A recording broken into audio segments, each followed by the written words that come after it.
नए चैप्टर की शुरुआत करते हैं हमारे पास लिविंग वर्ल्ड को। सुन दे ध्यान से, यहाँ पे सबसे पहले बात आती है कि हमारे पास लिविंग वर्ल्ड है क्या। क्लियर? तो अगर इस संसार में अगर हमारे पास नजर आ रहे हैं जितने भी लिविंग वर्ल्ड नजर आ रहे हैं, जीव जंतु और जिनके अंदर जिंदा रहने की प्रवृत्ति है, ठीक है, उसी को हम क्या बोल रहे हैं, लिविंग वर्ल्ड बोल रहे हैं। क्लियर? इस चैप्टर का नाम। इस चैप्टर में हमारे पास टोटल एक ही क्वेश्चन आएगा ही इस चैप्टर से मिला करके, ज्यादा मेहनत करने की जरूरत हमें नहीं है, ठीक है। दो क्वेश्चन कभी भी नहीं आएंगे, एक ही क्वेश्चन आएगा। क्लियर? और वो भी पहले आता था डिफाइनिंग फीचर से आता था, और डिफाइनिंग फीचर के बाद अगर आता था तो हमारे पास टेक्सोनॉमिकल एड से आते थे, जो कि हट गए हैं अब सिलेबस से। क्लियर? अब बचा ही क्या है, तो डाइवर्सिटी ऑफ लिविंग वर्ड से ही बचा हुआ है क्वेश्चन, और वहीं से आएंगे ही। क्लियर? तो सुन लेते हैं, हम पूरा का पूरा पढ़ाने की कोशिश करेंगे। क्लियर? तो हमारे पास आता है कि सबसे पहले बात आती है कि सबसे पहले बायोलॉजी किसे कहते हैं। बहुत अजीब लग रहा है ये बताते वक्त ना। क्लियर? हाँ, शुरू से ही पढ़ाना पड़ेगा। अगर आपसे कोई पूछे बायोलॉजी किसे कहते हैं तो आप क्या समझेंगे? बायो का मतलब क्या समझते हैं, बताइए। बायो का मतलब क्या समझते हैं? लिविंग बींग्स, बोलिए। और लॉजी टर्म किसके लिए यूज किया जाता है? ठीक है, यानी लॉगस टर्म जहां पे भी नजर आए तो समझ जाइए हमें स्टडी करने की बात आ रही है। तो स्टडी ऑफ लिविंग ऑर्गेनिजम्स या living beings is called as biology. जल्दी करिए, लिखते हैं। स्टडी ऑफ, जल्दी जल्दी पॉइंट खत्म करेंगे इसको। Study of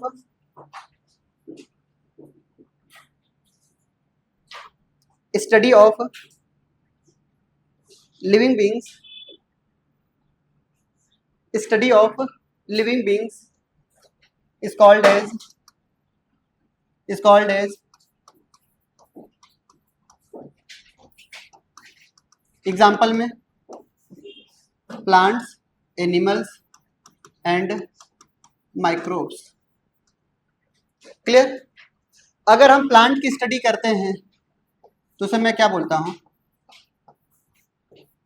botany. अगर एनिमल्स की स्टडी करते हैं तो क्या बोलते हैं,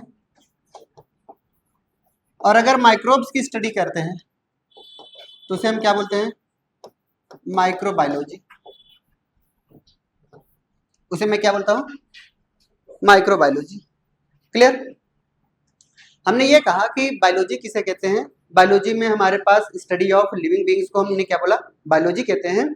और बायोलॉजी में कितने स्टडी करने हैं हमें, प्लांट की स्टडी करनी है, एनिमल्स की स्टडी करनी है, माइक्रोब्स की स्टडी करनी है। प्लांट की स्टडी को क्या बोलते हैं, बॉटनी। एनिमल की स्टडी को क्या कहते हैं, जूलॉजी। और माइक्रोब्स की स्टडी को क्या बोलते हैं, माइक्रोबायोलॉजी। ठीक है? अगर आपसे कोई पूछेगा फादर ऑफ बायोलॉजी किसे कहेंगे तो क्या बताएंगे, फादर ऑफ बायोलॉजी। सुनेंगे, हम 4 साइंटिस्ट के नाम बताएंगे, चारों साइंटिस्ट के बारे में आपको याद रखना है। ठीक है, सुनते ध्यान से। पहले साइंटिस्ट का नाम है एरिस्टोटल। उनसे जितने भी हमारे पास जानकारी है हम आपको बताना चाह रहे हैं। क्लियर? सुनते ध्यान से। अगर आपसे कोई पूछे एरिस्टोटल क्या थे, तो एक ग्रीक के साइंटिस्ट थे। कहाँ के साइंटिस्ट थे? सबसे पहला पॉइंट लिखेंगे, ये ग्रीक साइंटिस्ट है।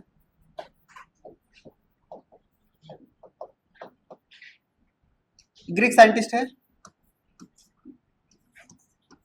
जिनकी उत्पत्ति 2300 ईयर एगो था। ठीक है, आज से 2300 साल पहले की बात बता रहे हैं। ठीक है, ये इनकी जन्म हुई थी। और सबसे ओल्डेस्ट साइंटिस्ट है सबसे पहले। अगर आपसे कोई पूछे फादर ऑफ साइंस तो क्या बताएंगे, एरिस्टोटल। फादर ऑफ बायोलॉजी बताएंगे, फादर ऑफ जूलॉजी। तीनों के फादर हैं। ठीक है, यानी ये क्या है, फादर ऑफ साइंस, बायोलॉजी और जूलॉजी भी। अगर मैं आपसे बोलूं साइंस की सबसे पुरानी बुक का नाम, के लेखक का नाम बताइए तो क्या बताएंगे, एरिस्टोटल। यानी साइंस की सबसे पहली बुक अगर पब्लिश हुई होगी तो किसने लिखी होगी, एरिस्टोटल ने लिखी होगी। क्लियर?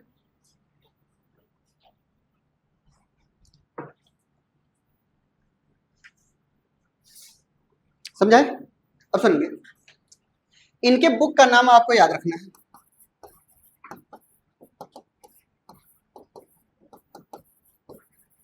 एनिमेलिया हिस्टोरिका, ठीक है। इनके बुक का नाम क्या है? एनिमेलिया हिस्टोरिका, जिसमें इन्होंने 500 एनिमल्स को डिस्क्राइब किया है। कितना डिस्क्राइब किया है? लगभग 500 एनिमल्स डिस्क्राइब किए इन्होंने। क्लियर? 500 एनिमल्स को क्या किया इन्होंने? डिस्क्राइब किया है। चलिए दूसरे साइंटिस्ट का नाम लिखते हैं।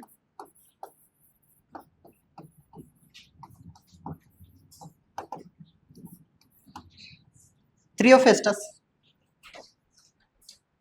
दूसरे साइंटिस्ट का नाम थ्रियोफेस्टस।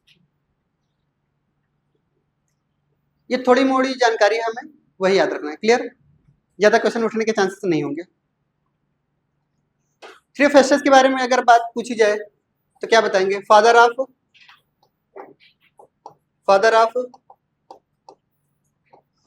बॉटनी।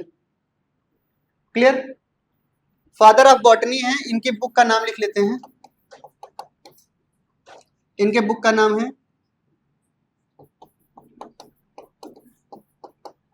Historica plantarum. इन्होंने लगभग 500 प्लांट स्पीसीज को डिस्क्राइब किया है। कितना डिस्क्राइब किए हैं बताइए? 500 प्लांट को स्पीसीज को डिस्क्राइब किया है। सरप्राइज की बात यह है कि ये स्टूडेंट है एरिस्टोटल के। तो कहाँ के साइंटिस्ट हुए? ग्रीक के। ठीक है, यानी थ्रियोफेस्टस के बारे में पॉइंट और लिखना है। ये स्टूडेंट है ऑफ एरिस्टोटल।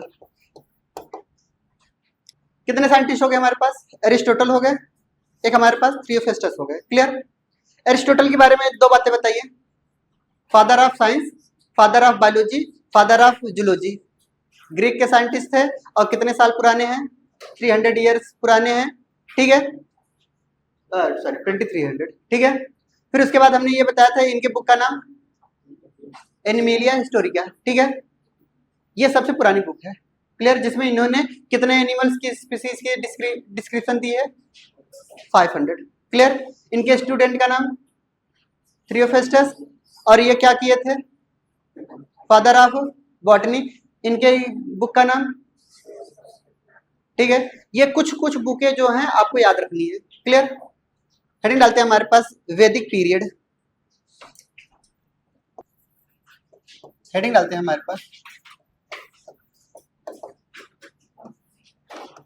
वैदिक पीरियड। सुनते ध्यान से।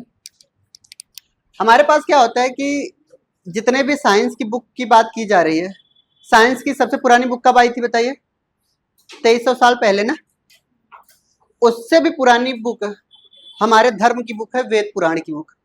ठीक है, यानी हिंदू धर्म में क्या कहा जाता है? सबसे जो पुरानी बुक है वेद पुराण, जो हम लोग पढ़ते हैं। ठीक है, आप लोग नहीं, तो वो जो वेद पुराण हम लोग पढ़ते हैं वो सबसे पुरानी बुक मानी जाती है। रामचरितमानस की, गीता की, ये सब बुक। ठीक है, ये जो वेद पुराण की जो बुकें बताई गई हैं वो वैदिक पीरियड, उनसे एरिस्टोटल से पहले, बहुत पहले, मच बिफोर हम बता रहे हैं। ठीक है, एरिस्टोटल से बहुत पहले ये वैदिक पीरियड आया था। आज से लगभग हम ये बात करेंगे तो 5000 साल पहले पुरानी बात है। कितने साल पुरानी? 5000 साल पुरानी वैदिक पीरियड थे। और ये जो वैदिक पीरियड के दौरान कई सारी बुक ऐसे निकले जिनमें हमारे पास क्या हुए? उनके बुकों में 740 प्लांट्स की स्पीसीज की जिक्र की गई है। कितने स्पीसीज की? 740 स्पीसीज ऑफ प्लांट। और जबकि हम थ्रियोफेस्टस की बात करेंगे तो कितने प्लांट हैं बताइए? इनसे ज्यादा बुक, अच्छी बुक हमारी है। समझ आ रही बात? दूसरा पॉइंट बताया जाता है कि यहाँ पे 250 जो स्पीसीज बताई जाती हैं, क्लियर, वो एनिमल्स का जिक्र किया गया है। इसीलिए मैक्सिमम जितनी भी जड़ी बूटियां वगैरह बनाई जाती हैं, आपने देखा होगा प्लांट से ही बनाई जाती थी। क्लियर? तो वैदिक पीरियड के बारे में लिखेंगे मच बिफोर एरिस्टोटल। बहुत छोटा छोटा पॉइंट, ज्यादा क्वेश्चन आएंगे नहीं उससे, ठीक है, इसलिए मैं बहुत उड़ा करके पढ़ा रहा हूँ। क्लियर? बिल्कुल नहीं पूछा जाने वाला है, जहां पे पूछा जाना है वो हम बता देंगे आपको, हाईलाइट कर देंगे, ठीक है, अंडरलाइन कर लीजिए, कुछ भी कर लीजिएगा। तो क्या लिखे हैं? Much before Aristotle, that is कितना साल पहले?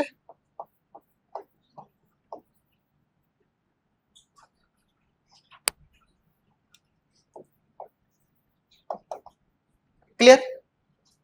दूसरा पॉइंट लिखेंगे, वैदिक बुकों में कितने बताइए?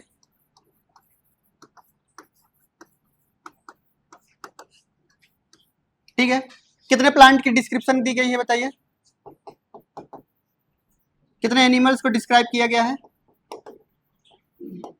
क्लियर? जल्दी करिए, हो गया, सुन दे सब। कुछ साइंटिस्ट और हैं, सुनेंगे। जब भी आप मेडिकल कॉलेज में जाते हैं, आपका पहला दिन अगर होता है, जैसे कि किसी इंस्टीट्यूट में जाते हैं तो पहला क्लास आपके लिए बहुत अच्छा क्लास होता है, ठीक है, यानी मेमोरेबल होता है कि वो कभी भूल नहीं पाते। जब भी आप मेडिकल कॉलेज में जाएंगे तो 4 साइंटिस्ट के बारे में आपको जरूर सुनाएंगे वो कहानी, वहाँ के प्रोफेसर, ठीक है, वो चीज़ें मैं अभी सुना दे रहा हूँ जो वहाँ पे वो सुनाएंगे। क्लियर? मेडिकल कॉलेज में 4 साइंटिस्ट के नाम अगर आ रहे हैं, ठीक है, वो किसी न किसी से रिलेटेड है। आप किसी भी मेडिकल कॉलेज में जाएंगे, उनके नाम से हॉस्टल बना रहेगा, उनके नाम से डिपार्टमेंट बना रहेगा, ऐसे कई सारे डिपार्टमेंट बने रहेंगे। क्लियर? पहले साइंटिस्ट का नाम हमारे पास आता है चरक। पहले इनकी कहानी सुनाई जाती है, ठीक है। चरक के बारे में बताया जाता है, या तो फिर चरक के नाम से हॉस्टल बनाया जाएगा, या तो कोई डिपार्टमेंट बनाया जाएगा, या तो चरक चौराहा बनाया जाएगा। क्लियर? यानी ऐसे कई सारे होंगे आपको देखने को मिलेंगे मेडिकल कॉलेज के आसपास, ठीक है। अगर वहाँ के रोड भी होंगे तो ऐसे बता दिया जाएगा ये चरक चौराहा है, ये चरक पोल है। क्लियर? इस तरीके से नाम आपको बताए जाएंगे। तो चरक एक तरीके के क्या थे? ग्रेट फिजिशियन थे। क्या थे बताइए? तो ये क्या थे? ग्रेट फिजिशियन थे।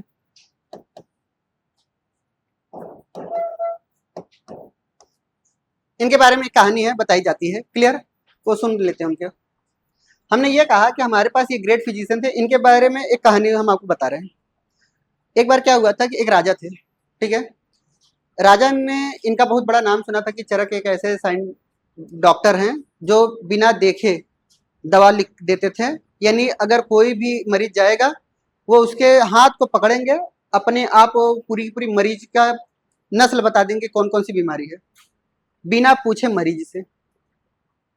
तो ऐसे ही एक राजा महाराजा थे, तो उन्होंने कहा कि आप हमारे घर चलिए, हमारी बहू को बीमारी है एक, ठीक है, वो बाहर नहीं निकल पा रही है। तो उन्होंने कहा चलो चलते हैं। तो उन्होंने क्या कहा कि हमारे पास चलिए, आप हमारे घर चलिए, वहां पे एक हमारी बहू रानी है, वो बाहर नहीं निकल पा रही है, रानी है तो भाई क्यों निकलेगी बाहर, उसको दवा देना है। वो वहां पे गए तो कह रहे हैं कि वो घर से भी बाहर नहीं निकल पा रही है, आपको यहीं से बताना है। वो तो बहुत असमंजस में पड़ गए, आप कैसे बताएंगे? तो कह रहे हैं कि वो टच भी नहीं करना है उसको। तो उन्होंने कहा बिना टच करे कैसे बताएंगे? तो उन्होंने एक बताया, कह रहे हैं कि ऐसा करिए, एक रस्सी लेकर के आइए, और रस्सी लाने के बाद वो रस्सी एक अपने बहू को पकड़ाइए और एक हमें पकड़ाइए, मैं बता दूंगा कि क्या क्या बीमारी है। फिर लेकर के आए रस्सी, और रस्सी लेकर के आने के बाद उनको दे दिए। तो चरक साहब ने क्या कहा, अपने बहू को चारा खिलाइए, ठीक है, चारा मतलब समझते हो, घास खिलाइए और भूसा खिलाइए, वो ठीक हो जाएगी। तो राजा भड़क गए, कह रहे हैं कि ये कौन सी बदतमीजी है। तो उन्होंने कहा कि जो तुमने रस्सी बांधी वो बकरी की है।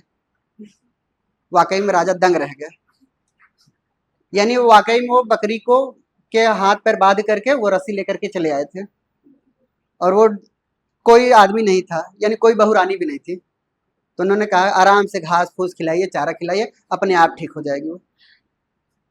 तब उनको माना गया कि हाँ वाकई में ये ग्रेट फिजिशियन है। ऐसी कहानी है इनकी। क्लियर? दूसरे साइंटिस्ट का नाम हमारे पास आता है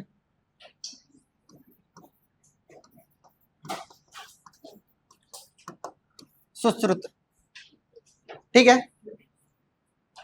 दूसरे साइंटिस्ट का नाम है हमारे पास सुश्रुत, ठीक है। सुनेंगे ध्यान से। अगर आपसे कोई पूछे, ठीक है, फादर ऑफ सर्जन के बारे में, ठीक है। तो जब भी आप सर्जरी करने जाते हैं तो सुश्रुत के बारे में आपको बताया जाएगा, ठीक है। तो ये ग्रेट सर्जन थे।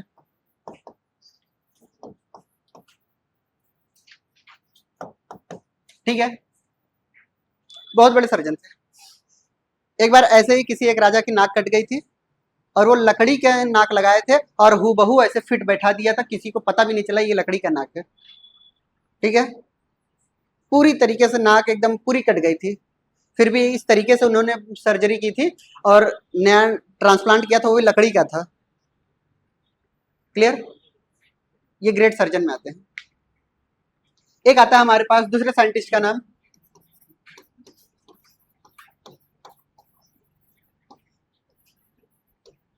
धन्वंतरी, ठीक है। जब भी आप मेडिकल कॉलेज में जाते हैं जहां पे दवा मिलता होगा, ठीक है, जहां जहां दवा मिलता होगा वहां वहां इनका नाम आता होगा, ठीक है। यानी ये क्या है, गॉड ऑफ मेडिसिन है।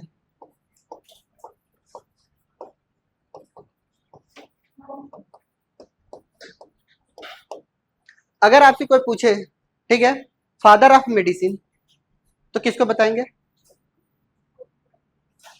नहीं, ठीक है। धन्वंतरी तो गॉड ऑफ मेडिसिन है,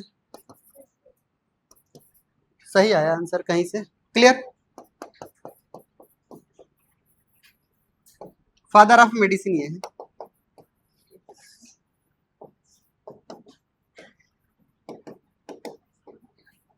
जल्दी करिए, ये छोटा मोटा चीज था, आप याद भी नहीं करेंगे फिर भी चलेगा, ठीक है। PYQ में 2010 से पहले जाएंगे तभी आएंगे, 2000 से पहले के क्वेश्चंस लगाएंगे तब, ठीक है। ये साफ साफ ऐसे पूछे जाएंगे गए हैं, बट अब नहीं पूछे जाते। क्लियर? अब सुनते ध्यान से। एनसीईआरटी की शुरुआत अगर हम करते हैं तो सबसे पहले आपके एनसीईआरटी ने पूछा है, लिविंग वर्ड तो पढ़ रहे हो, तो लिविंग किसे कहते हैं? क्लियर? उन्होंने कहा लिविंग वर्ड तो पढ़ने जा रहे हैं, बट हमें ये कैसे पता चले कि ये लिविंग है या नॉन लिविंग है? क्लियर? तो पूछा जाता है व्हाट इज लिविंग, ठीक है। तो हम कैसे मानते हैं कि कोई इंसान जिंदा है या मरा हुआ है, या फिर हम कैसे मानेंगे कि लिविंग या नॉन लिविंग, कैसे डिफरेंशिएट करते हैं, ठीक है। कैसे करेंगे डिफरेंशिएट?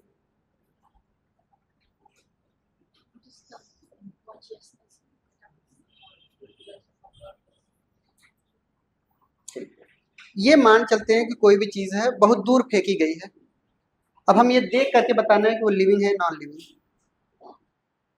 जैसे ये ऐसे लपटा पड़ा है, ऐसे सांप भी तो लपटे पड़े हो सकते हैं, हम कैसे मानेंगे ये जिंदा है या नहीं? इनके पास जाकर के पहले कहोगे क्या तुम जिंदे हो या नहीं, या कान से सुनोगे, या सांस ले रहे हो कि नहीं? कैसे हम पहचानेंगे कि ये लिविंग है नॉन लिविंग?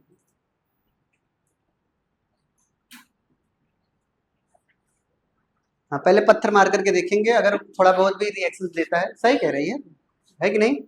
यानी पत्थर मार करके देखेंगे, अगर कोई ये रिस्पॉन्स करता है तब हम मान चलते हैं कि ये लिविंग है, अगर रिस्पॉन्स नहीं करता है तो नॉन लिविंग है। जैसे हम ही लोग होते हैं, सोए रहते हैं, जब मम्मी पापा जगाने आते हैं तो कई बार ऐसे मौत की तरह सो जाते हैं, ठीक है। तो हमारे मम्मी पापा कहते भी है मर गया क्या, उठ ही नहीं रहा है। Clear?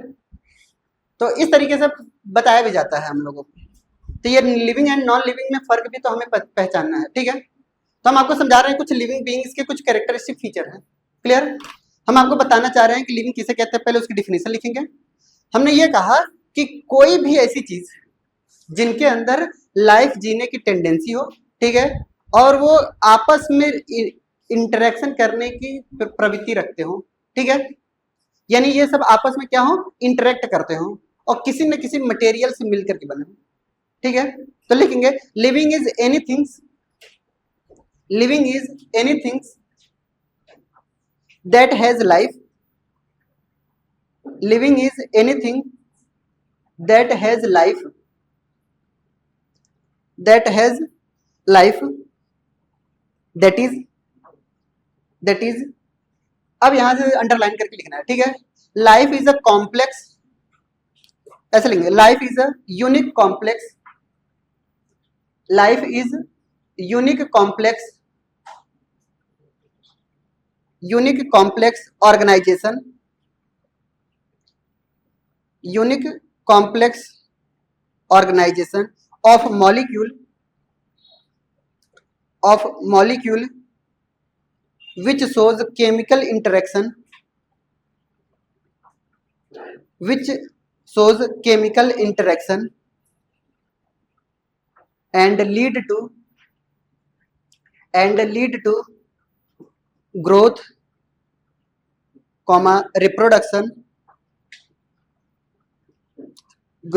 reproduction, cellular organization,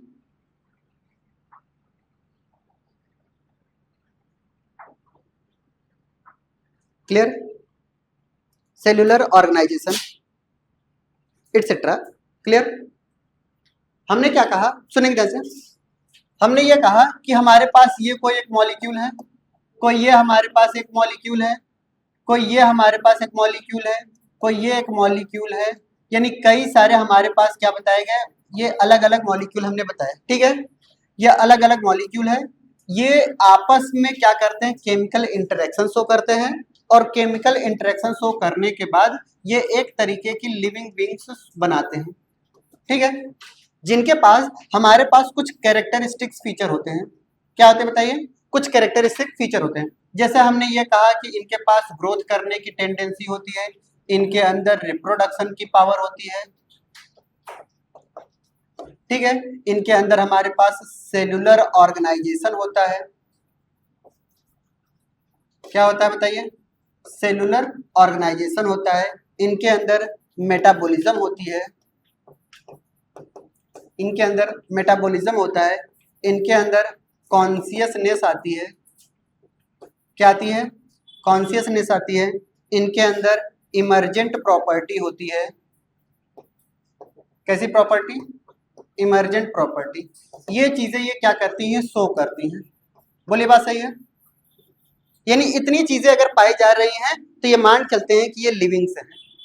clear.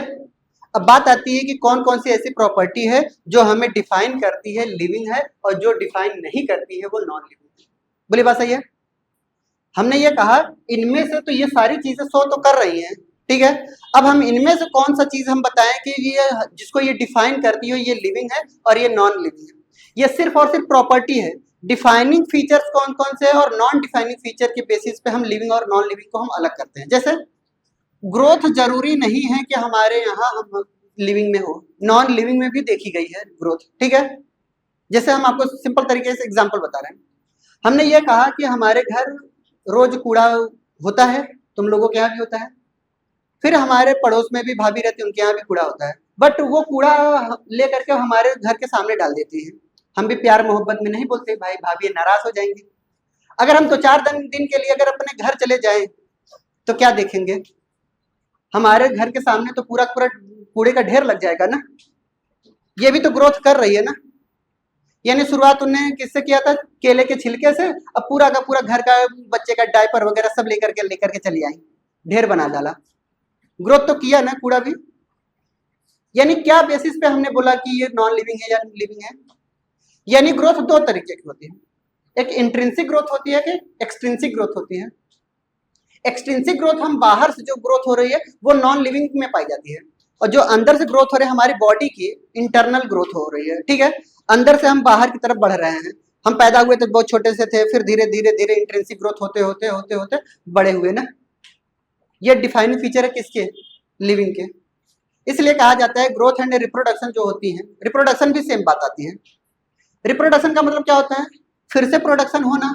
Clear. अपने ही जैसे स्पीसीज का या अपने ही जैसे मॉलिक्यूल का, अपने ही जैसे हमारे पास किसी भी सब्सटेंस का ले सकते हैं, ठीक है। जन्म होना। बचपन में क्या होता था, पेंसिल अगर मैं लाता था, मेरा दोस्त नहीं लाया, तुरंत तोड़ करके 2 कर देते थे कि नहीं, 2 पेंसिल बनाना, क्या वो लिविंग है, नहीं है। यानी ग्रोथ एंड रिप्रोडक्शन ये नॉन डिफाइनिंग फीचर्स में आते हैं। किस में आते हैं, नॉन डिफाइनिंग फीचर्स में आते हैं। क्लियर। और बाकी सारे के सारे जितने भी बताए जा रहे हैं, सेलुलर ऑर्गेनाइजेशन, कॉन्शियसनेस, मेटाबॉलिज्म, ये सब के सब कैसे हैं, डिफाइनिंग फीचर्स। यानी हम प्रॉपर्टी की बात करेंगे तो 2 तरीके की प्रॉपर्टी हम समझाएंगे, एक डिफाइनिंग फीचर्स और एक हमारे पास नॉन डिफाइनिंग फीचर। डिफिनीशन किसे कहते हैं बताइए, जिसका कोई एक्सेप्शन ना हो। क्लियर। यानी वो कभी भी चेंज ना हो, उसी को हम डिफाइनिंग बोलेंगे या फिर उसी को हम डिफिनीशन बोलते हैं। जैसे नाउन की जो डिफिनीशन हमने क्लास 4th में या 3rd में या फिर 5th में पढ़ी थी, क्या आज वो चेंज हो गई? नहीं। हमने क्लास 3rd में भी यही पढ़ा था, noun is the name of a person, place और थिंग्स, ठीक है? क्या आज तक चेंज हो पाई? नहीं। प्रोनाउन की डिफिनीशन वही है, जितने भी डिफिनीशन आपको लिखाई गई हैं वो कभी भी चेंज होने वाली नहीं है, एक्सेप्शन उनका कहीं नहीं मिलेगा, तभी वो डिफिनीशन है। अगर किसी का एक्सेप्शन निकल गया तो समझ जाइए वो डिफिनीशन नहीं है। समझे बात को? तो यानी हमारे पास क्या आता है कि डिफाइन लिविंग बीइंग्स को डिफाइन करने के लिए दो प्रॉपर्टी होती है, ठीक है? हमारे पास क्या है, एक डिफाइनिंग फीचर्स और एक नॉन डिफाइनिंग फीचर्स लिखने हैं, ठीक है? इतना बना लिया है, लिख लिया है, जल्दी करिए। चलिए सुन लेते हैं। अब हमने ये कहा कि हमारे पास कुछ प्रॉपर्टी को हमें डिफाइन करना है, क्लियर?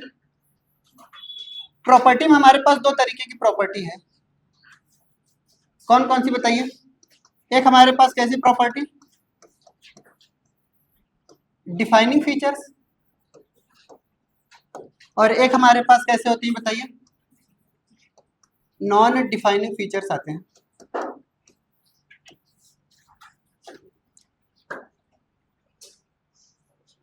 ठीक है? डिफाइनिंग फीचर्स का मतलब हमने क्या बोला था बताइए, जिसका कोई एक्सेप्शन ना हो, ठीक है? कोई एक्सेप्शन नहीं होने का मतलब कहां पे प्रेजेंट हो बताइए, that is present only in कहां, लिविंग्स में हो। बोली बात सही है? जिनके अगर एक्सेप्शन प्रेजेंट हो तो वो कैसे हुए? बोली बात सही है? यानी प्रेजेंट इन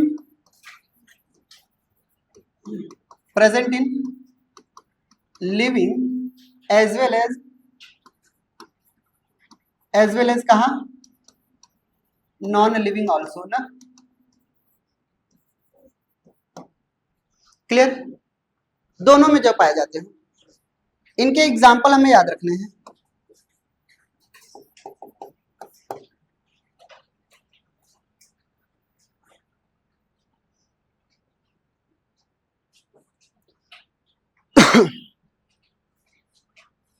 हो गया? चलिए एग्जाम्पल में ध्यान समझेंगे। पहले हम शुरू के 3 एनसीईआरटी से लिखेंगे, बाकी 4 अपने मन से लिखेंगे, क्लियर? पहला एनसीईआरटी ने लिखा है इनका एग्जाम्पल में सेलुलर ऑर्गेनाइजेशन। सबसे पहले एनसीईआरटी ने किसको लिखा है? सेलुलर ऑर्गेनाइजेशन को। दूसरे नंबर पे लिखा है मेटाबॉलिज्म को। किसको लिखा है? नेक्स्ट लिखा है इन्होंने कॉन्शियसनेस को। ये 3 चीजें एनसीईआरटी में है, क्लियर? इसके बाद जो लिखवाना चाह रहे हैं वो हम अपने मन से लिखवाना चाह रहे हैं। होम्योस्टेसिस,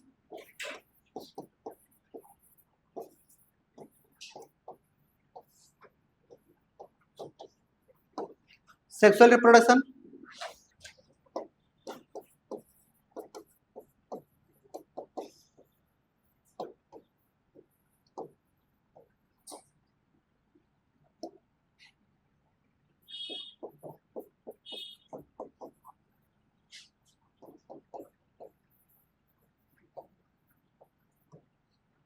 हो गया? चलिए इनके एग्जाम्पल, इनमें एक आता है इनडिटर्मिनेंट ग्रोथ,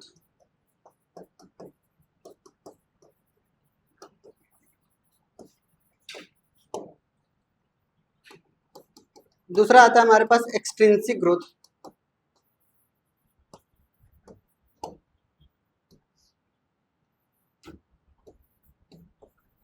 और रिप्रोडक्शन में वो भी किस टाइप का, एसेक्सुअल का, ठीक है? क्लियर? समझे जैसे?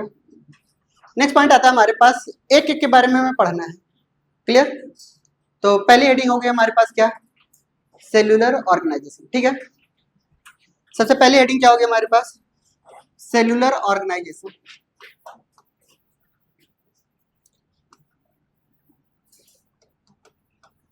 सेल्यूलर ऑर्गेनाइजेशन,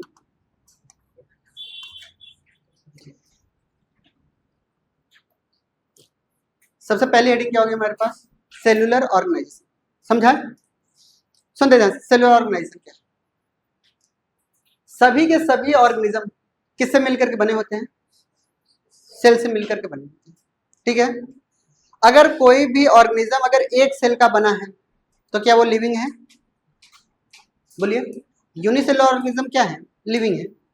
अगर कई सारे सेल से मिलकर के बने हैं तो मल्टी सेलुलर। यानी लिविंग ऑर्गेनिज्म होने के लिए मिनिमम कितने सेल्स का होना जरूरी है?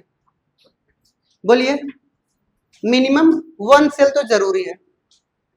अब यही नोट डाल करके हमें यही बात याद रखना होता है कि anythings which are less than 1 cells are called as non living.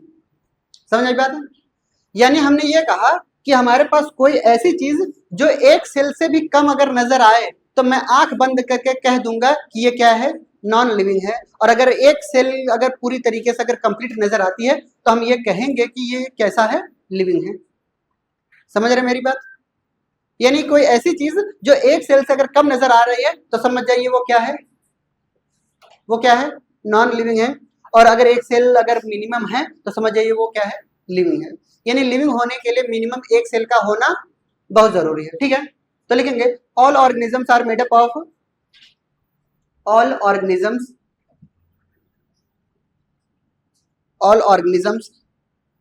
are made up of cell that is cell is the structural and functional unit of life.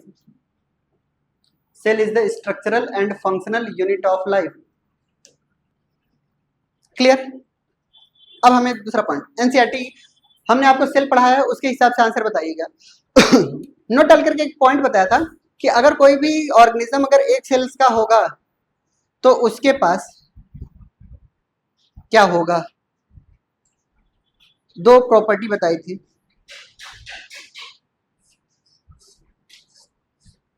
The organisms which are made up of 1 cells has independent existence of life. याद आ रही है? यानी क्या है कि वो अपने पास क्या करता है कि अपनी एक अलग से लाइफ जीने की टेंडेंसी रखता है। Independent existence of life show करता है वो। अगर एक सेल नहीं है तो क्या ये शो करेगा? नहीं करेगा, ठीक है? तो नोट डाल करके लिखेंगे एनीथिंग्स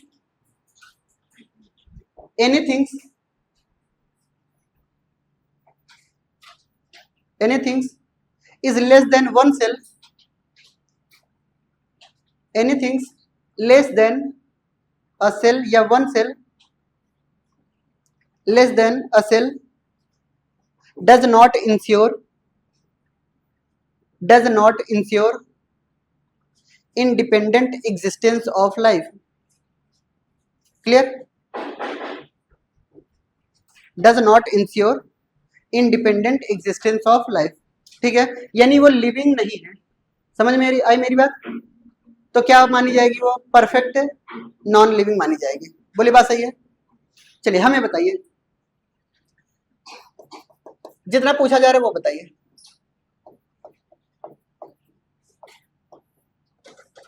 वायरस लिविंग है या नॉन लिविंग? वायरस लिविंग है या नॉन लिविंग है या दोनों है या दोनों नहीं है?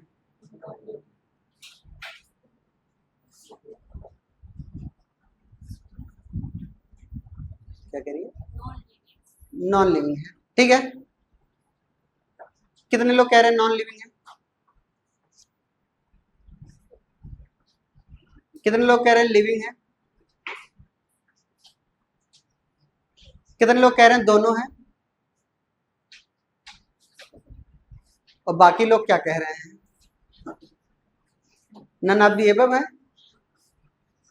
सुनेंगे जैसे वायरस के बारे में ये बोला गया है कि हमारे पास ये किसका बना होता है? न्यूक्लियो प्रोटीन का बना होता है।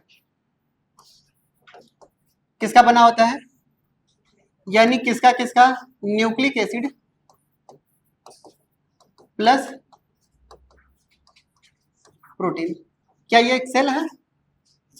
न्यूक्लियो प्रोटीन क्या है? मॉलिक्यूल है कि सेल है? अरे बोलो भाईजान, मॉलिक्यूल है या सेल है? मॉलिक्यूल है, ठीक है? यानी ये वायरस क्या है बताइए? Is not a cell.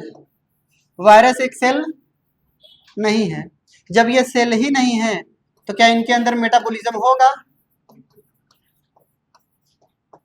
No metabolism. अगर मेटाबॉलिज्म नहीं है तो नॉट अ परफेक्ट लिविंग। ये परफेक्ट लिविंग में तो नहीं आएगा ना, बोलिए बात सही है। इसलिए कई बार ये स्ट्रिक्टली कैसी है बताइए, स्ट्रिक्टली कैसी है? नॉन लिविंग है। ये स्ट्रिक्टली कैसी है? नॉन लिविंग है। क्लियर? ये भी क्वेश्चन में पूछा गया है परफेक्ट वाली बात, और ये भी बोला गया है नॉन लिविंग में स्ट्रिक्टली की बात।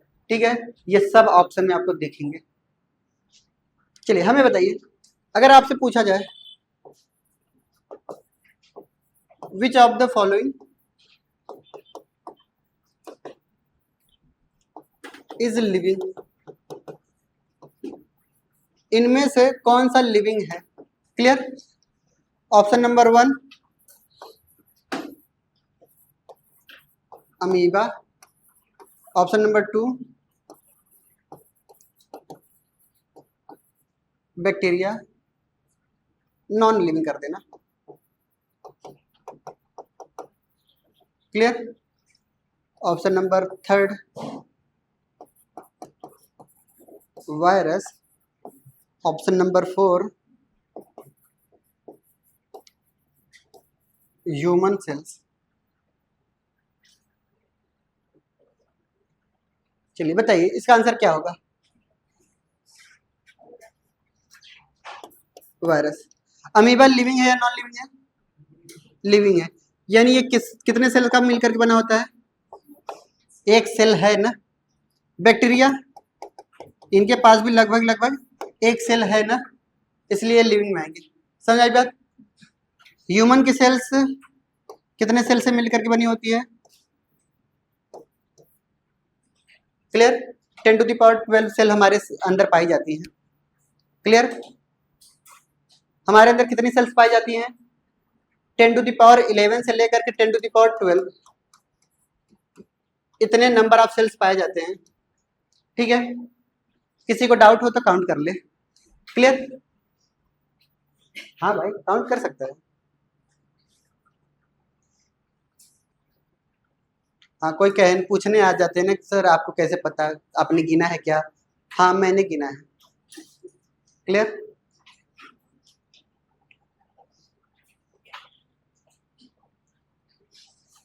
क्लियर? ऐसे ही एक बार अकबर ने पूछा सभी अपने नवरत्नों से कि पूरे विश्व का केंद्र कहाँ पे है, सेंटर कहाँ पे है? तो लोग काउंट करने लगे कहाँ हो सकता है, किसी ने ये बताया, किसी ने वो बताया। बीरबल ने कहा सर जहाँ पे आप बैठे हुए हैं महाराज, वहीं पे है सेंटर पूरे विश्व का, आप बहुत महान है ना, इसलिए। उनको लगा ऐसा क्यों, तारीफ तो नहीं कर रहा है, सच में बता रहा है। तो लोग कहने लगे तुम्हें कैसे पता? कह रहा है कि अगर किसी को भरोसा नहीं हो रहा है कि आराम से रस्सी लेकर के जाए, डायमीटर और रेडियस में लेकर के घूम के आ जाए, अपने आप पता चल जाएगा सेंटर कहाँ पे है। किसी को अगर डाउट हो तो काउंट कर सकता है ना? समझ आई बात? दूसरा पॉइंट आता है हमारे पास, ये हमारे पास क्या है, सेल्यूलर ऑर्गेनाइजेशन की बात हो गई। ठीक है, सेकंड हेडिंग क्या है हमारे पास? Metabolism.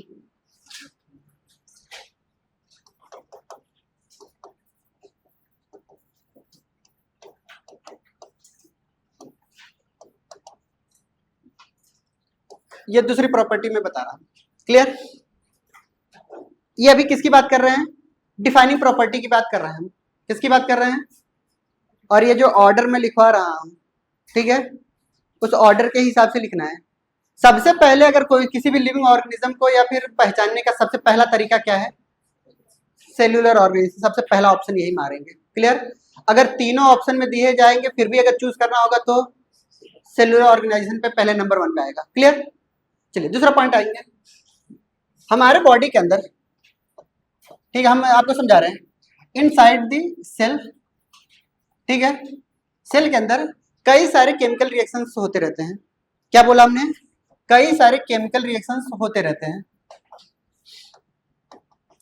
Chemical reaction takes place. Clear?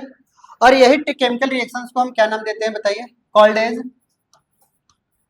As metabolism. इन्हीं को हम क्या बोलते हैं? मेटाबॉलिज्म बोलते हैं। इस मेटाबॉलिज्म के दौरान अगर कहीं पे भी केमिकल रिएक्शन हो रहे हैं तो इस मेटाबॉलिज्म के दौरान कई सारी चीजों का फॉर्मेशन भी हो रहा होगा और कई सारी चीजें टूट भी रही होंगी।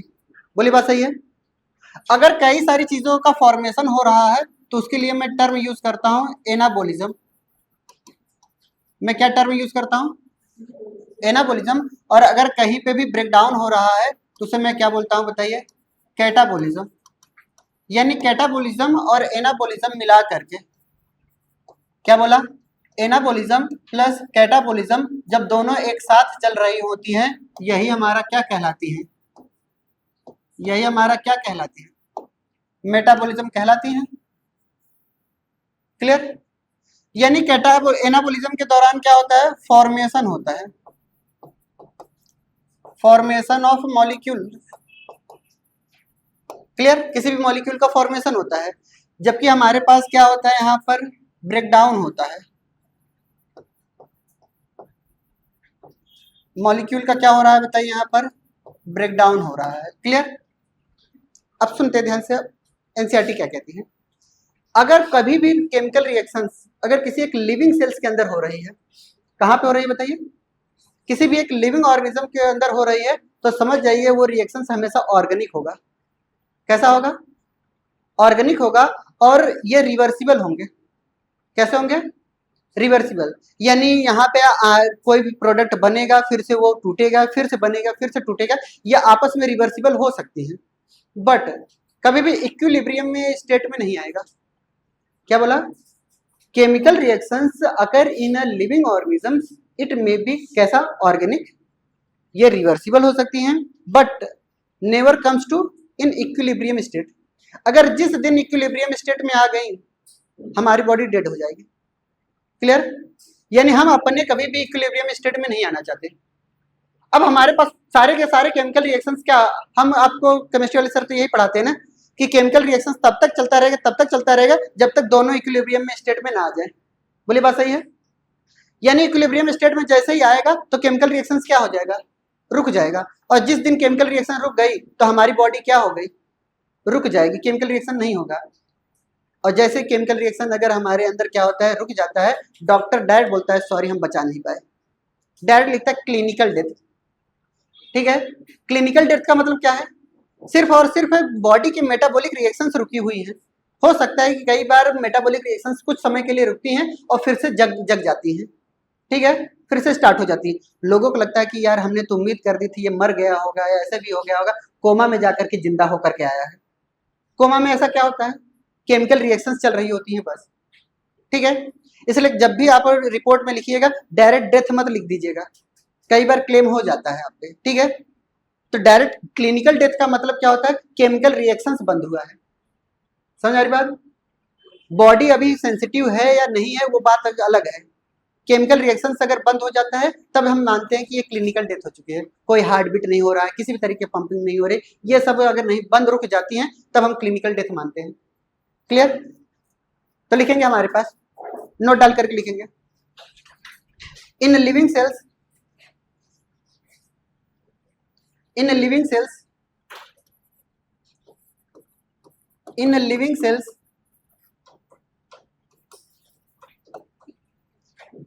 living cells reactions are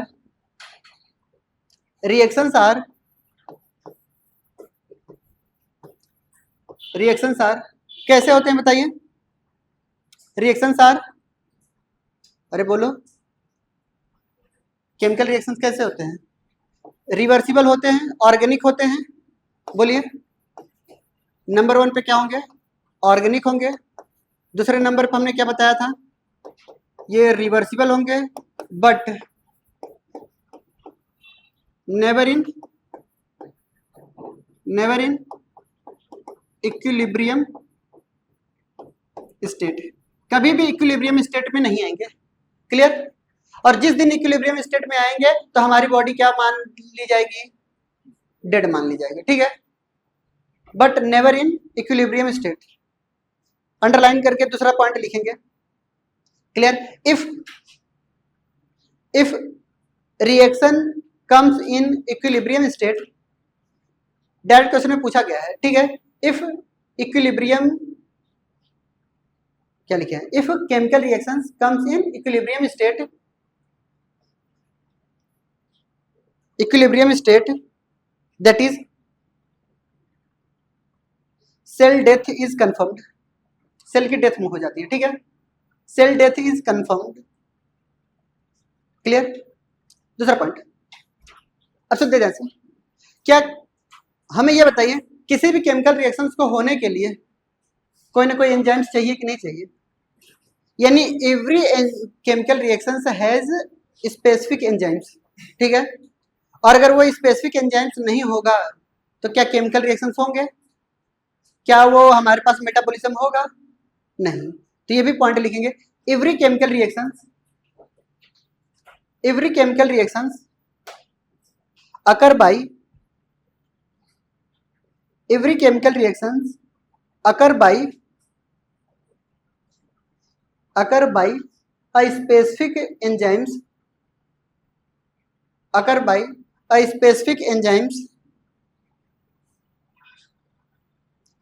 that is without enzymes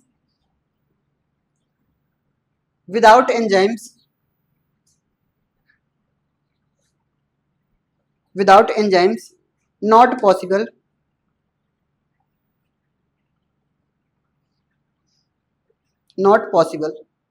that is no metabolism। सुनते जैसे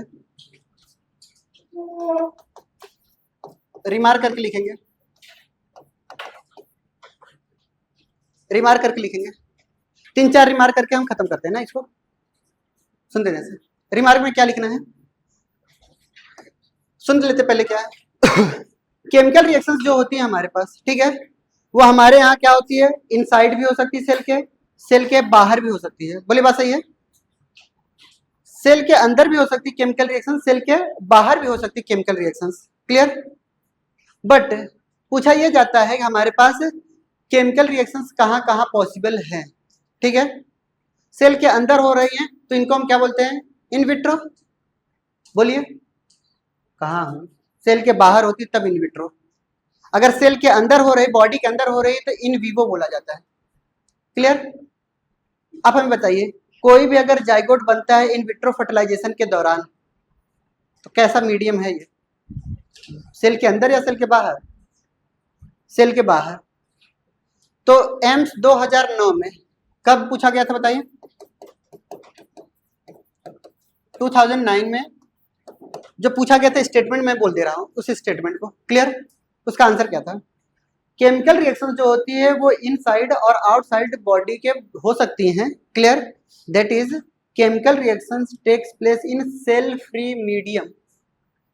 टर्म क्या यूज किया था इन्होंने, केमिकल रिएक्शंस हमारे पास क्या सेल फ्री मीडियम में हो सकते हैं, हाँ हो सकते हैं, क्लियर। तो लिखेंगे chemical reactions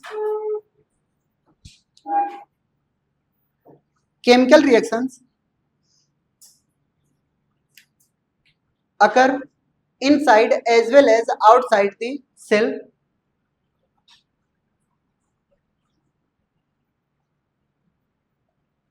inside as well as outside the cell, that is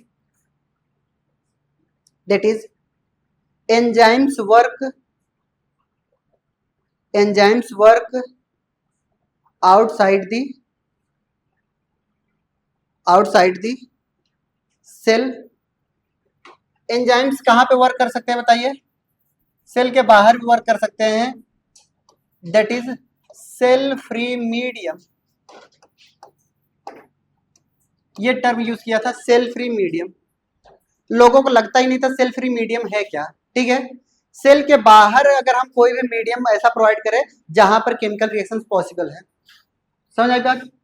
जैसे मैं आपको सिंपल सा एग्जांपल बताता हूँ, जब हमारी किडनी फेल होती है, किडनी के अंदर जितने भी केमिकल रिएक्शंस होते हैं, रास मैकेनिज्म होती हैं, आर्टिफिशियल किडनी भी तो चलती है ना, डायलिसिस क्या है हमारी एक तरीके की, सेल फ्री मीडियम ही है, वहां पे भी केमिकल रिएक्शंस होती हैं। अगर हमारा डाइजेस्टिव सिस्टम अगर गड़बड़ होता है तो अलग से हमारे पास क्या चढ़ाए जाते हैं, अलग से मीडियम पर पढ़ाई बताई जाती है और उसमें अलग अलग तरीके के हमारे पास डाइजेस्टिव जूस डाले जाते हैं और डाइजेस्टेड फूड हमारे बॉडी के अंदर डालते हैं। क्लियर?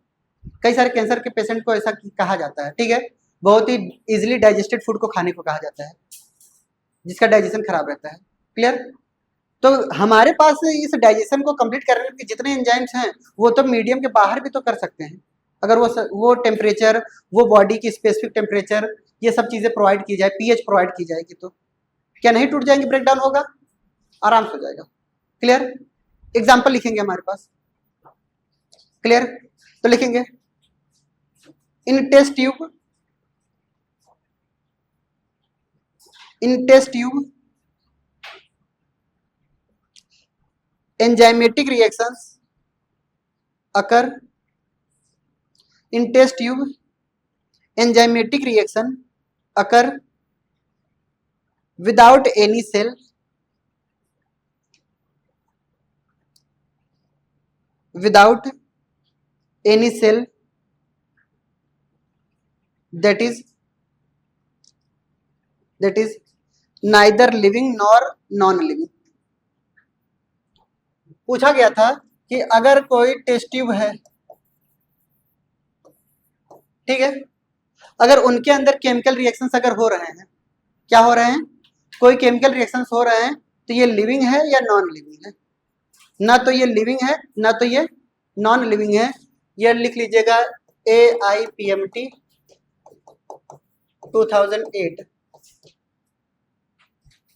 ठीक है, neither living nor non living, ठीक है, ये न तो लिविंग है और ना ही ये नॉन लिविंग है, ठीक है। अगर किसी भी टेस्ट ट्यूब में हमारे पास यहाँ पे केमिकल रिएक्शंस हो रहे हैं और इसके अंदर जितने भी केमिकल रिएक्शंस है, पूछा गया है ये लिविंग है या नॉन लिविंग है, ठीक है, डायरेक्ट पूछा गया था। टेस्ट क्वेश्चन ही मैं बोल दे रहा हूँ क्या था क्वेश्चन। क्वेश्चन में ये पूछा गया था इन टेस्ट ट्यूब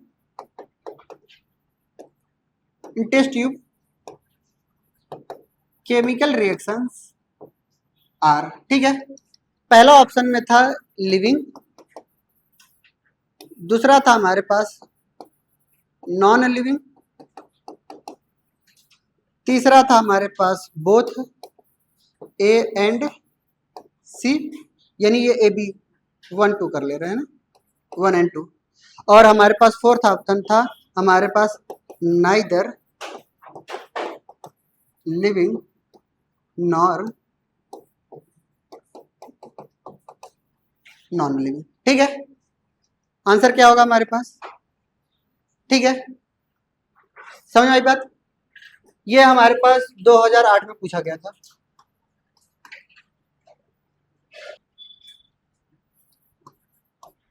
क्वेश्चन में बताइए,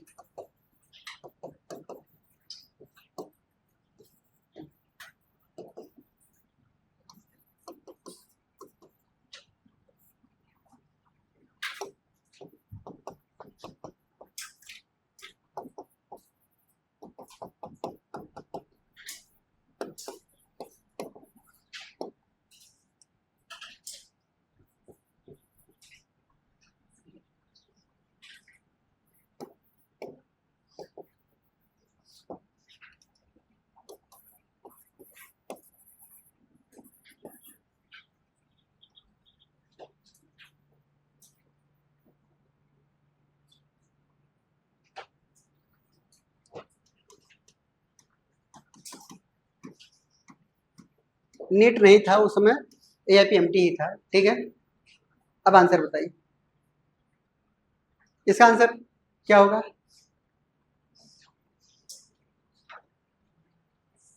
नन ऑफ दिस कितने लोग हैं,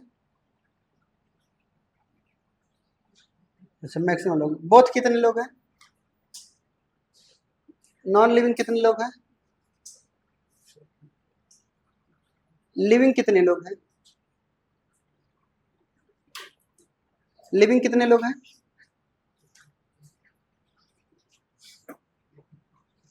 कोई नहीं है लिविंग, इकलौती है, सही है लिविंग, ठीक है। लिख लीजिएगा नोट डाल करके। जो श्योरली लिविंग है, ये कोई भी रिएक्शन जो होती हैं, ठीक है, उस दौरान करेक्ट आंसर ये माना गया था। ठीक है, कंक्लूजन लिखते हैं ना, इन दोनों का कंक्लूजन क्या निकला ना, कहीं पे लिविंग कहीं पे नॉन लिविंग। ठीक है, उसके पीछे मैं कंक्लूजन लिखवा रहा हूँ। फिर डालते हैं हमारे पास कंक्लूजन, यानी लिविंग्स होने के लिए क्या चीजें जरूरी हैं। ठीक है, तो लिखेंगे हमारे पास क्वेश्चन ऐसे ही लिखेंगे, two most important feature, two most important features to identify living object, two most important feature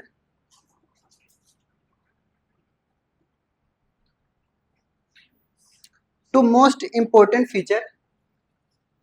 आप हमें दो मोस्ट इंपोर्टेंट फीचर का नाम बताइए, इंपोर्टेंट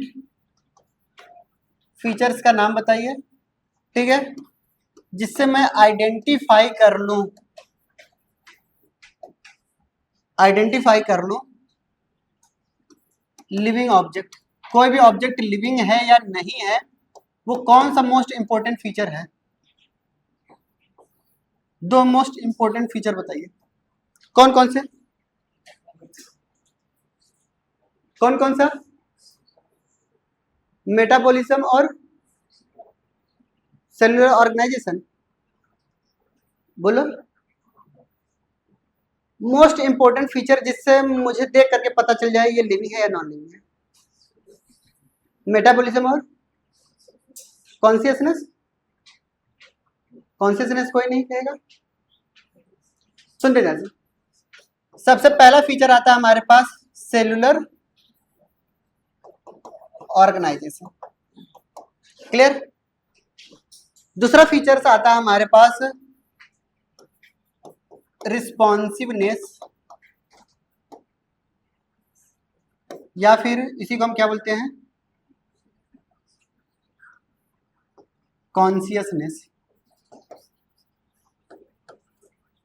हमने बताया तो था, इसको देख करके हम कैसे मानेंगे लिविंग है नॉन लिविंग।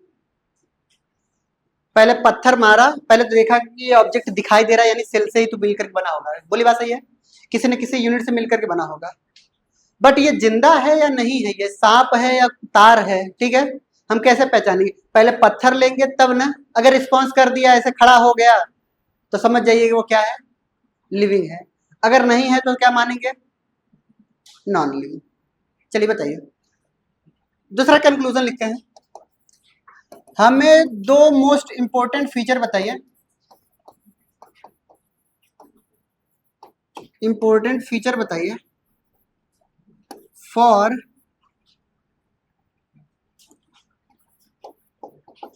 Beings alive.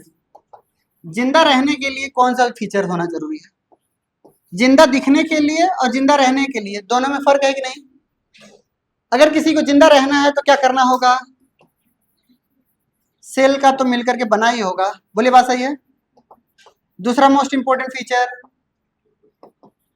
दूसरा मेटाबॉलिज्म होना बहुत जरूरी है। क्या होना बहुत जरूरी है, जिंदा रहने के लिए क्या जरूरी है, मेटाबॉलिज्म का होना जरूरी है। ठीक है, गाना उल्टा ही निकल गया ना, जिंदा रहने के लिए जरूरी है सनम एक मुलाकात जरूरी है, एक नहीं, मेटाबॉलिज्म जरूरी है, बोले बात सही है। हो गया, हो गया। चलिए हम आपको एक एग्जांपल बताते हैं, ध्यान समझिएगा। एनसीईआरटी का एग्जांपल है। एनसीईआरटी में ये कहा है कि ये एक बैक्टीरिया है, क्या है, एक बैक्टीरिया है। इस बैक्टीरिया ने क्या किया कि गैलेक्टोज इन्होंने खा लिया, क्लियर। इस बैक्टीरिया का काम है ये गैलेक्टोज को क्या करती है, दो मॉलिक्यूल ऑफ ग्लूकोज में तोड़ती है।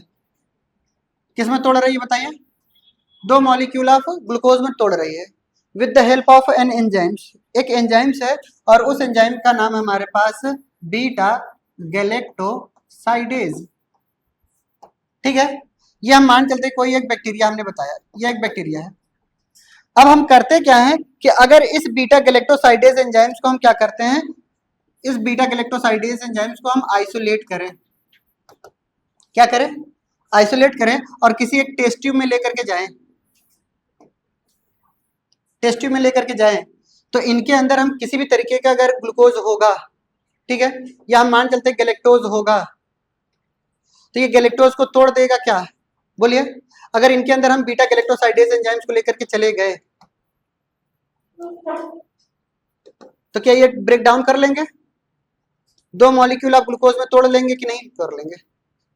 इसीलिए कहा जाता है कि ये एंजाइम्स जो होती है आउटसाइड दी सेल भी वर्क करती है, ठीक है, सेल के अंदर भी कर रही है, सेल के बाहर भी कर रही है, यानी सेल फ्री मीडियम है कि नहीं है ये, बोलिए बात सही है, जल्दी करिए, एक बार और बताएं, चलिए सुन दे दें। हमने ये कहा कि हमने एक बैक्टीरिया लिया, ये एक बैक्टीरिया है, क्लियर, ये एक बैक्टीरिया है, क्लियर, थोड़ा सा गलती हो भी गई था हमसे, ठीक है, देख लेते हैं क्या। इस बैक्टीरिया के अंदर ये लैक्टोज ब्रेक डाउन कर रहा होता है, अच्छा हुआ तुमने पूछ लिया, ठीक है, सेम वही उसी पे आएंगे हम, ठीक है।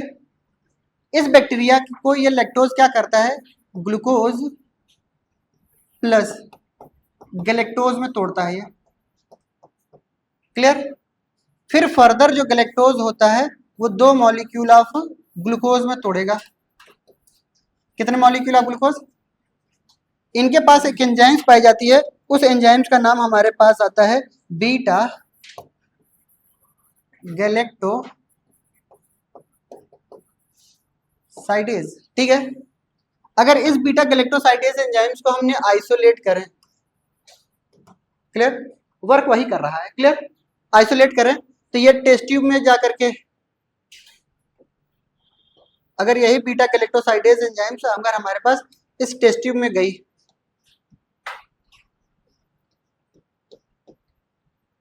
तो क्या ये ब्रेक डाउन कर देंगे ग्लूकोज को 2 मॉलिक्यूल में, बोलिए।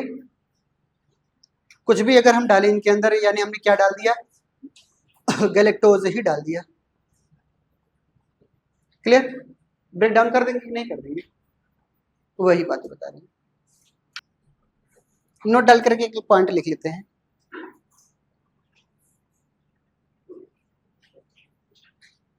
चलिए एनसीईआरटी की लाइन लिखते हैं, लिखेंगे metabolic process can be demonstrated, metabolic process can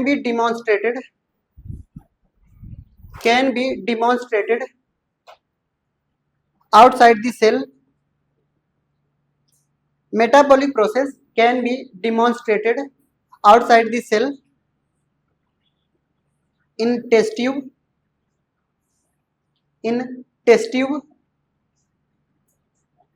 or cell free medium,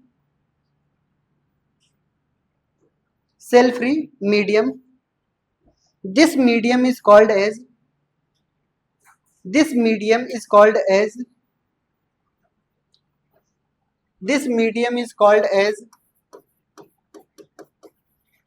in vitro isolated medium, इसका दूसरा नाम आइसोलेटेड मीडियम, इन्हीं को हम लिविंग मीडियम भी बोलते हैं, इनका दूसरा नाम लिविंग मीडियम या लिविंग रिएक्शंस, ठीक है, लिविंग मीडियम।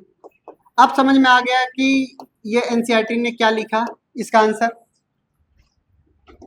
आंसर तो अब समझ में ही आ ही गया होगा, क्यों लिविंग बोला, क्लियर।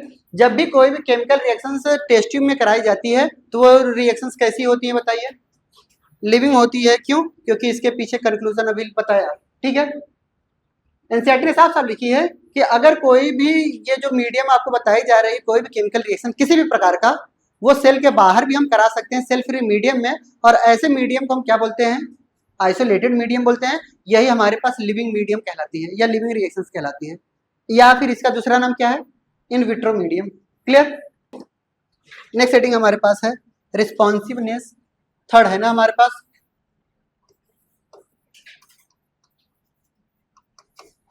रिस्पॉन्सिवनेस, या इसी को क्या कहते हैं हम, कॉन्शियसनेस।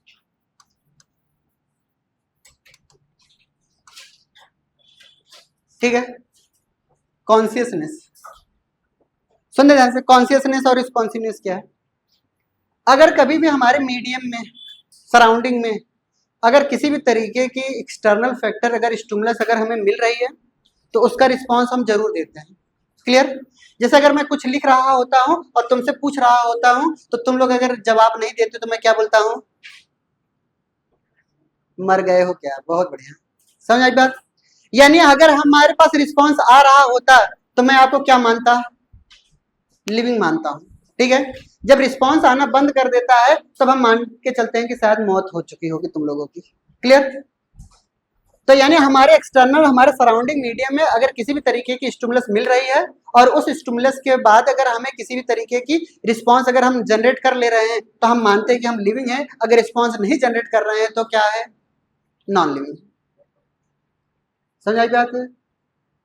और क्या, वसूलों पे अगर आँच आए तो टकराना जरूरी है, और अगर जिंदगी में जिंदा रहना है तो जिंदा नजर आना जरूरी है। समझ में आई बात। यानी किसी भी तरीके का है, अगर हमें नजर आता है कि अगर हमें जिंदगी में जिंदा रहना है तो जिंदा नजर आना बहुत जरूरी है। क्लियर। तो यही हमें बात याद रखनी है। रिस्पॉन्सिवनेस का मतलब क्या समझेंगे, अगर एक्सटर्नल सराउंडिंग मीडियम को ध्यान में रखते हुए अगर हमारा जो रिस्पॉन्स है, रिस्पॉन्स इन द सेंस जैसे बाहर बहुत गर्मी पड़ रही है तो पसीना आना बहुत जरूरी है।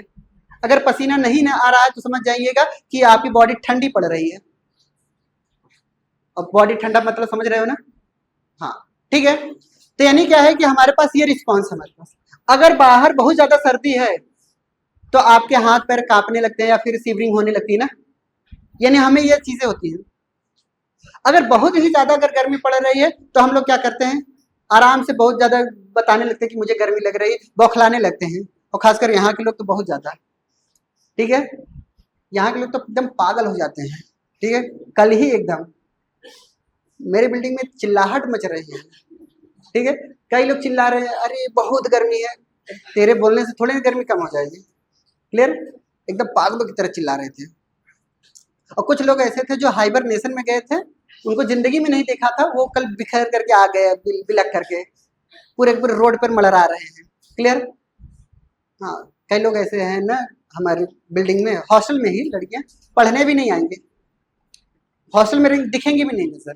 कल दिख गई बेचारी, पहली बार हाइबरनेशन से आई थी। क्लियर। तो यानी क्या है कि ये जितने भी रिस्पॉन्सिवनेस की बात अगर मैं कर रहा हूं, क्लियर, ये यही है। क्लियर। तो लिखेंगे हमारे पास नेक्स्ट पॉइंट लिखेंगे, most obvious but technically complicated feature, but technically complicated features of all living organisms। यानी बहुत ही मोस्ट ऑब्वियस फीचर्स है। ठीक है, अगर कोई लिविंग ऑर्गेनिज्म है तो ये जरूर होगा। क्लियर। बट अगर इसको हम समझाना चाहें कॉम्प्लिकेट हो जाएगा हमारे लिए। क्लियर, समझ आई बात। दूसरा पॉइंट लिखेंगे हमारे पास, दूसरा पॉइंट लिखेंगे, all living organisms has ability, all living organisms has ability to perceive stimulus, all living organisms has ability to perceive stimulus from surrounding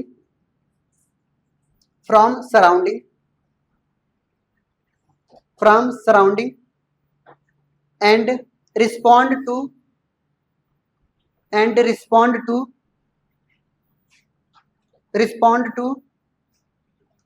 these stimulus।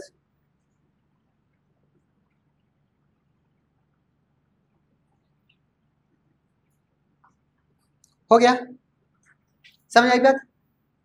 चाहे वो यूकैरियोटिक सेल्स हो चाहे वो प्रोकैरियोटिक सेल्स हो, दोनों के दोनों सेल्स कॉन्शियसनेस नजर शो करती हैं।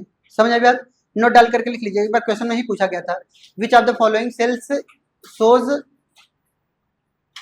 ठीक है, नोट डाल करके लिख लेते हैं हम ना, आंसर ही direct. Prokaryotic cells as well as eukaryote, prokaryote as well as eukaryote both shows consciousness. Prokaryote और यूकैरियोट दोनों के दोनों क्या शो करते हैं? कॉन्शियसनेस शो करते हैं। ठीक है, दोनों के दोनों क्या शो कर रहे हैं बताइए? कॉन्शियसनेस शो कर रहे हैं, चाहे वो प्रोकैरियोट हो चाहे वो यूकैरियोट हो, दोनों के दोनों क्या शो करते हैं बताइए? दोनों के दोनों कॉन्शियसनेस या रिस्पॉन्सिवनेस शो करते हैं। क्लियर? चलिए दूसरा पॉइंट हमें समझाइए। हमें ये बताइए कि अगर कॉन्शियसनेस की बात आएगी, क्लियर, तो ये किस तरीके से हम शो करते हैं? क्लियर? जैसे प्लांट कैसे शो करेगा कॉन्शियसनेस? फोटो पीरियोडिज्म समझते हो आप? एक एग्जांपल हमारे पास photo periodism.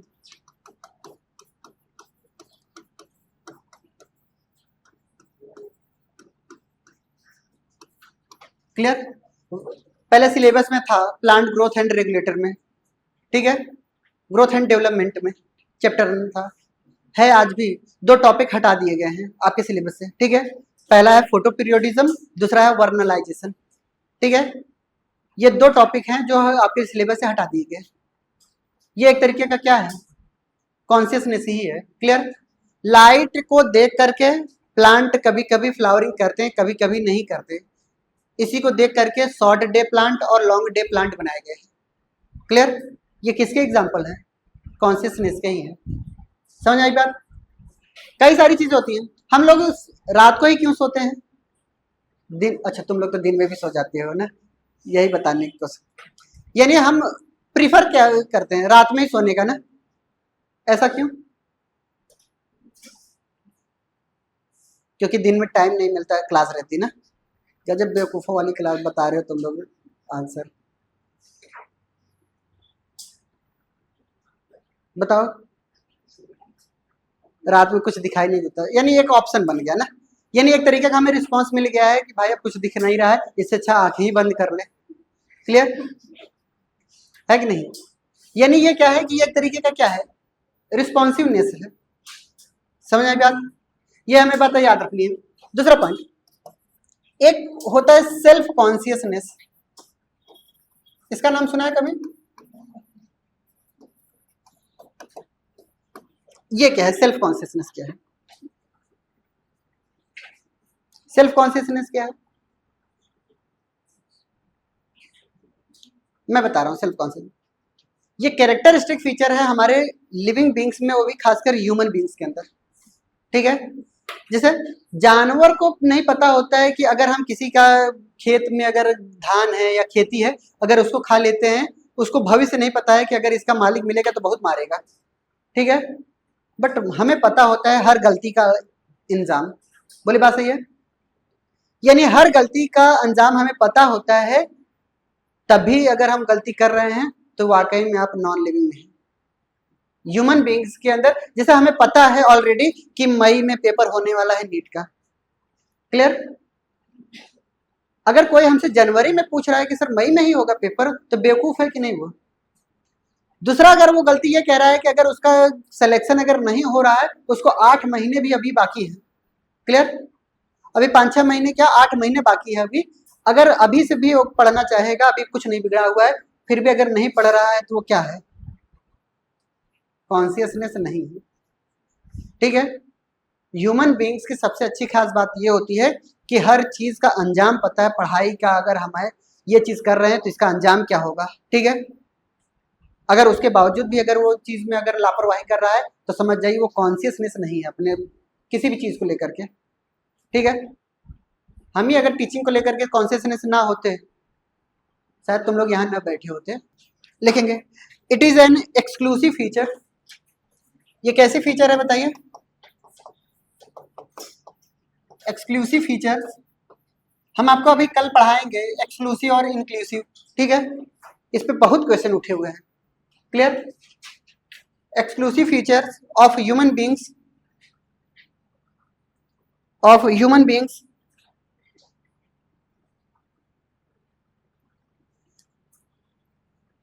human beings, that is awareness about surrounding,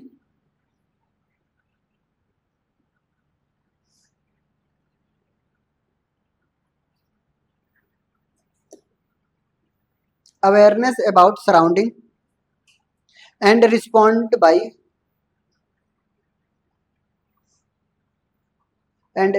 by himself या herself, ठीक है।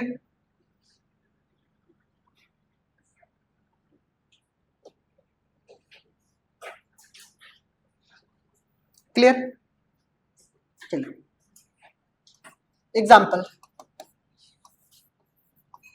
एग्जाम्पल में हमारे पास reproduction in plant and animals during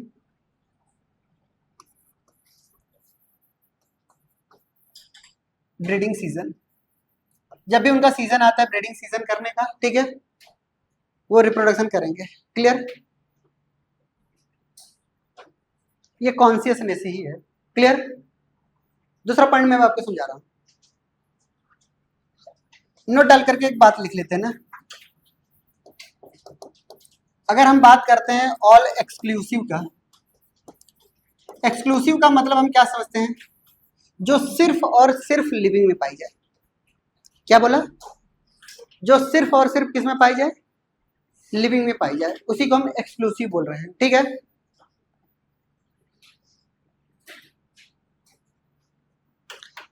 exclusive feature में कौन कौन आएंगे?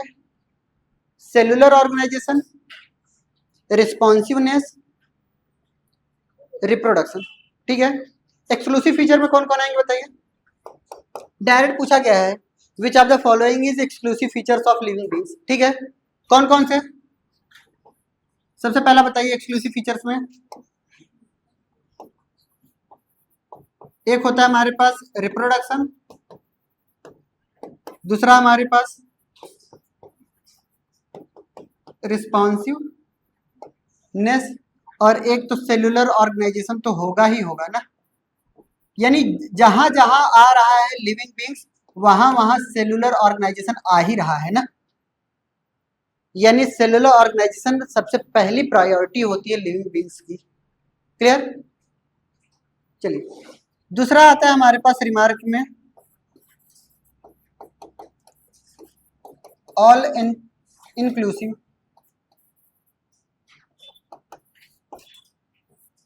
ऑल इंक्लूसिव,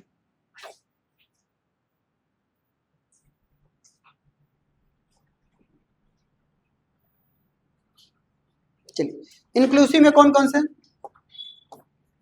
एक तो सेलुलर ऑर्गेनाइजेशन होगा ही होगा,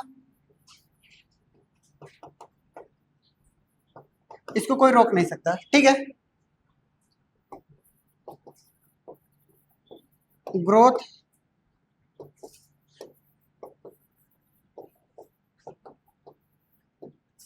मेटाबॉलिज्म,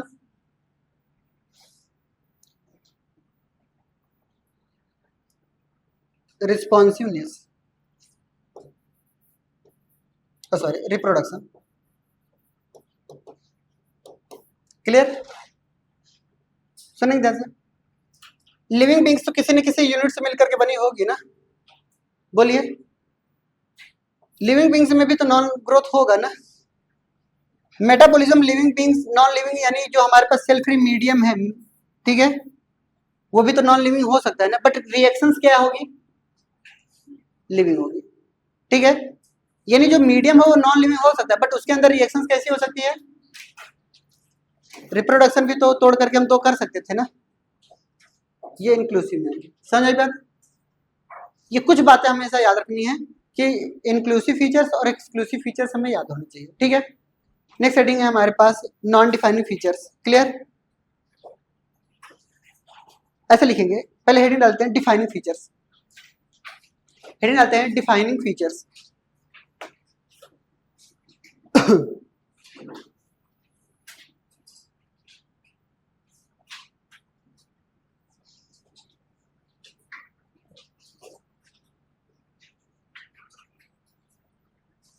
डिफाइनिंग फीचर्स में लिखेंगे हमारे पास, सुनिए, ऐसे फीचर्स जिसमें एक्सक्लूसिव और इंक्लूसिव दोनों आते हैं, ठीक है। क्या बोला? ऐसे फीचर्स जिसमें एक्सक्लूसिव और इंक्लूसिव दोनों इंक्लूड कर ले हम लोग, तो उसे हम क्या बोलेंगे? Defining features. तो लिखेंगे डिफिनेशन इनकी, इट मीन्स श्योर आइडेंटिफाइड, यानी हम श्योरली आइडेंटिफाई कर ले, ठीक है, identified and must be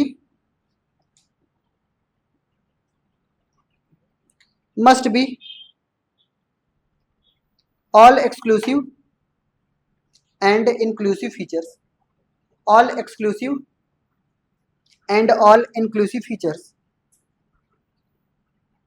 all exclusive and inclusive features, that is cellular organization, responsiveness,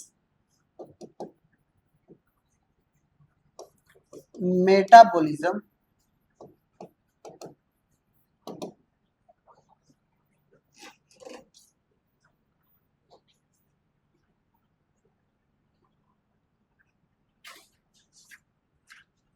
clear. दूसरा पॉइंट लिखेंगे नॉन डिफाइनिंग में, हेडिंग डालते हैं नॉन डिफाइनिंग फीचर्स, हेडिंग डालते हैं हमारे पास नॉन डिफाइनिंग फीचर्स।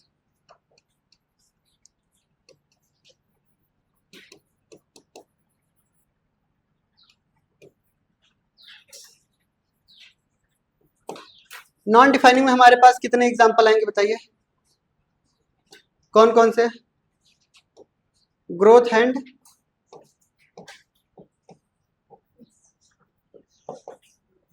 रिप्रोडक्शन, ठीक है, ग्रोथ एंड रिप्रोडक्शन।